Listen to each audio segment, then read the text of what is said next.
ឃាតកម្មសម្រាប់ស្ត្រីម្នាក់រួចហើយរំលោភសាកសពតាមក្រោយនៅស្រុកតាំងគោកត្រូវកម្លាំងនាយកដ្ឋាននគរបាលព្រហ្មទណ្ឌចាប់ឃាតករបានហើយរហូតដល់ទឹកដីនៃភ្នំខៀវនៃខេត្តប៉ៃលិននៅថ្ងៃទី14ខែវិច្ឆិកាឆ្នាំ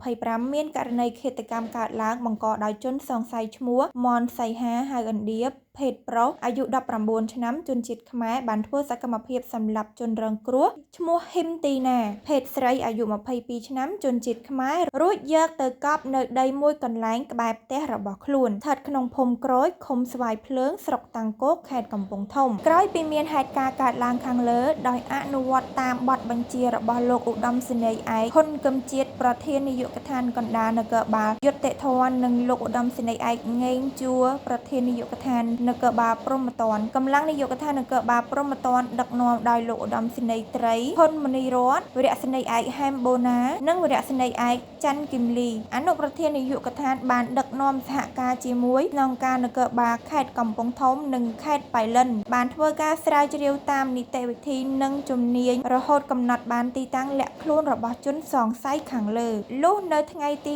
15ខែវិច្ឆិកាឆ្នាំ2025កម្លាំងជំនាញបានធ្វើការឃាត់ខ្លួនជនសង្ស័យខាងលើត្រង់ចំណុចលើភ្នំទ្រាប់ស្ថិតក្នុងភូមិខ្លុងសង្កាត់អូតាវ៉ៅក្រុងប៉ៃលិនខេត្តប៉ៃលិនជនសង្ស័យបានឆ្លើយសារភាពថាកាលពីថ្ងៃទី13ខែវិច្ឆិកាឆ្នាំ